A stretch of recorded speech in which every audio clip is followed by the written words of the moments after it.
The period between 685 till 945 is called the High Caliphate. The period covers both the Umayyad Caliphate in Damascus and the Abbasid Caliphate in Baghdad.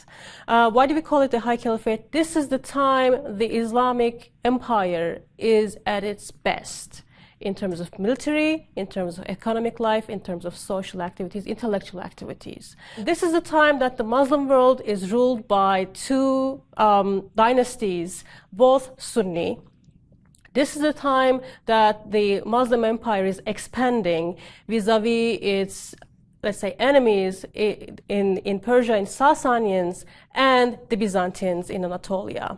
Militarily, they're much more stronger than these two empires, which they are neighbor to. Economic life is based on agricultural production.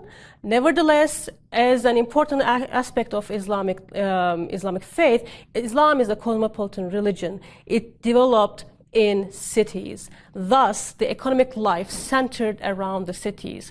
Thus, it relies a lot on trade, especially international trade, which connects the Central Asia to east to the Mediterranean. It is basically located on the major important trade routes, connecting all these Indian Ocean to the Mediterranean, to Central Asia to the Mediterranean. So they take advantage of that, and economically, it's a very prosperous time. This is the time that the Muslim Empire developed its first standing armies. Using slaves, they established standing armies, which are strong, which basically trained better than their counterparts in Byzantine Empire or the Sassanians. What else? They developed a centralized bureaucracy and centralized administration to oversee taxation. These are the major accomplishments of this period in terms of both caliphates. This is the time that the intellectual activities reached its peak in the Muslim empires, especially the centers like Bayt al-Hikmah, which was founded in the 9th century in Baghdad, became important centers of scholarly and intellectual activities. They come across these Greek scholars. They start translating them, first to Sanskrit and then into Arabic. The trade, the vibrant economic life allowed this information to travel from Central Asia into the Mediterranean, further into the Iberian Peninsula. It sort of allowed the passage of this information, this knowledge, from Muslim world into Europe as early as 8th, 9th centuries.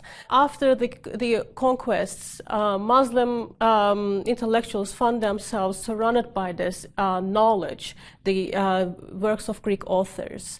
They developed an interest for it, especially in terms of mathematics and geography and cartography. What they did is they basically, under the patronage of the Abbasid caliphs, they started translating these works. One main center was Bayt al-Hikmah in Baghdad, which was founded in the 9th century. Don't think about it as one single building. It had several centers, both in Baghdad, in Damascus, and everywhere else in Muslim world.